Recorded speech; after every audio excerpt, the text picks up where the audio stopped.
Hello friends, welcome to my YouTube channel. আমি সুস্মিতা। তো গরমে কেমন আছো তোমরা সবাই? আশা করি খুব ভালো আছো। তো বাইরে যা গরম পড়েছে সেই কথা মাথায় রেখে আমি তোমাদের কাছে একটা রেসিপি নিয়ে চলে এসেছি। সেটা হলো নেনুয়া দিয়ে ছোলার ডাল। আর এটা খুব স্বাস্থ্যকর একটা রেসিপি। তো তোমরা বাড়িতে এটা অবশ্যই ট্রাই করো। আর বাড়িতে বানানোর পর আমাকে কমেন্টে অবশ্যই জানিও যে তোমাদের কেমন লাগলো। তো চলো দেখে নিই এই রেসিপিটা আমরা কিভাবে তৈরি করব। তো চলো বন্ধুরা, নেনুয়া দিয়ে ছোলার ডাল বানানোর জন্য কী কী লাগছে দেখে নিই। লাগছে 100 গ্রামের মতো ছোলার ডাল, নেনুয়া 500 গ্রাম, নারকেলের ডাস্ট, চিনি স্বাদ মতো, জিরে ধনে গুঁড়ো, হলুদ গুঁড়ো, গুঁড়ো করা গরম মশলা, ফোড়নের জন্য তেজপাতা, জিরে আর শুকনো লঙ্কা, নুন স্বাদ মতো, হিং, টমেটো 2টো, কাঁচা লঙ্কা, আদা, কসুরি মেথি, সাদা তেল আর লাগবে ঘি। তো এরপর আমরা কি করব, কড়াইটা গরম করে নিয়ে এর মধ্যে দিয়ে দেব ছোলার ডাল। ছোলার ডালটাকে ভালো করে একটু ভেজে নিয়ে আমি কিন্তু কাঁচা ছোলার ডালটাকে ভালো করে ভেজে নিয়েছি। নিয়ে এটাকে 8টার মতো সিটি দিয়ে দেবো প্রেসার কুকারে। 8টার মতো সিটি দিয়ে, এই ছোলার ডালটা কিন্তু খুব বেশি নরম হয়ে যাবে না। তো সিটি দিয়ে এরপরে আমি কড়াইটা গরম করে নিয়ে এর মধ্যে দিয়ে দেব সাদা তেল। সাদা তেল আমি দিয়ে দেবো 6 চামচের মতো।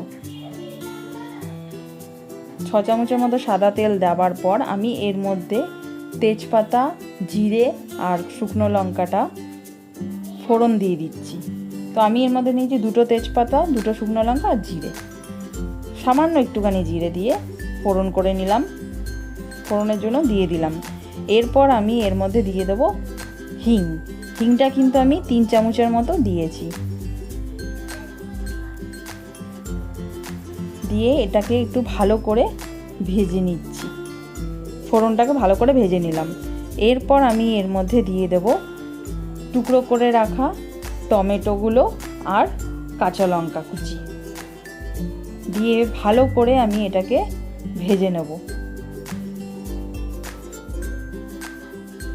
ভালো করে ভেজে নেওয়ার পর আমি একটা ঢাকনার সাহায্যে এটাকে ঢেকে দিলাম, যাতে একটু টমেটো আর কাঁচা লঙ্কাটা নরম হয়ে যায়।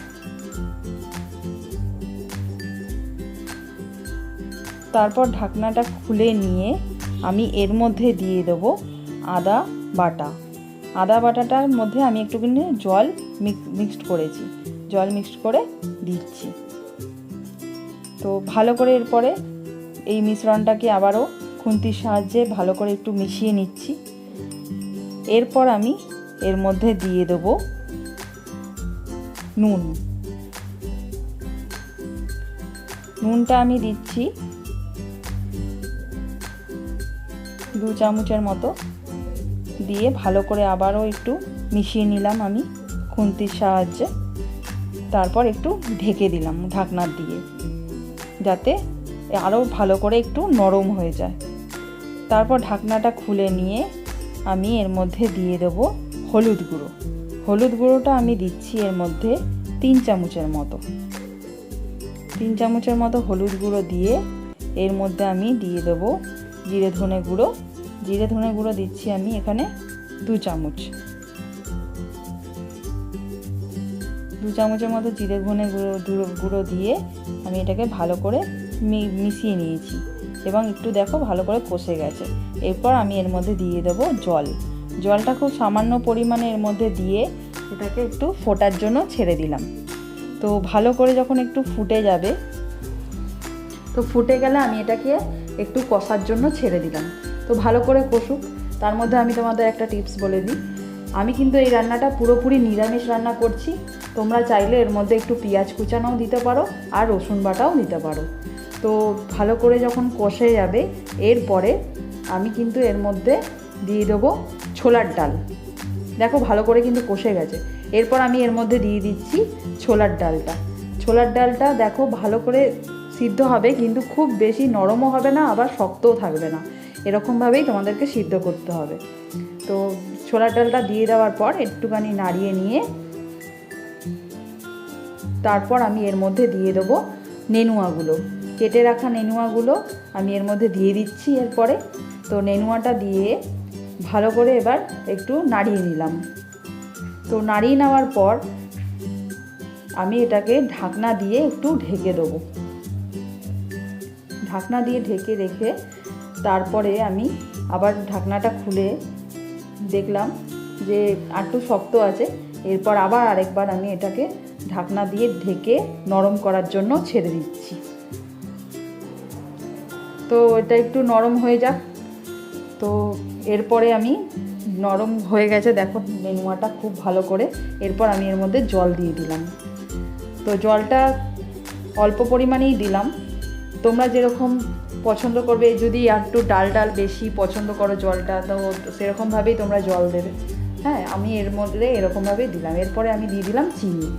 এই রান্নাটাও কিন্তু যেহেতু নিরামিষ তাই তো একটু এর মধ্যে একটু মিষ্টিটা বেশি হবে। এরপর আমি দিয়ে দিলাম নারকেলের ডালটা। তো এরপর তোমরা দিয়ে দিলাম এর মধ্যে গুঁড়ো করা গরম মশলা। আমি কিন্তু 2 চামচের মতো গুঁড়ো করা গরম মশলা এর মধ্যে দিয়েছি। এরপর হাত দিয়ে ঘষে নিয়ে আমি দিয়ে দিলাম এর মধ্যে কসুরি মেথিটা। তো তারপর দিয়ে দিলাম এর মধ্যে আমি 1 চামচের মতো ঘি। এরপরে রেডি আমাদের নেনুয়া দিয়ে ছোলা ডাল। আমি একটু ঢাকনা দিয়ে ঢেকে রেখেছিলাম, দেখো একদম পুরো রেডি হয়ে গেছে নেনুয়া দিয়ে ছোলার ডাল। তো এরপর আমি এটাকে একটা পাত্রের মধ্যে ঢেলে দিয়ে দেবো। তো বন্ধুরা, তোমরা এটা কিন্তু বাড়িতে অবশ্যই ট্রাই করো। ভিডিওটা ভালো লাগলে অবশ্যই লাইক, শেয়ার আর সাবস্ক্রাইব করে দিও। খুব ভালো থেকো, সুস্থ থেকো, আর দেখা হচ্ছে নেক্সট কোনো রেসিপিতে। তো বাই বন্ধুরা।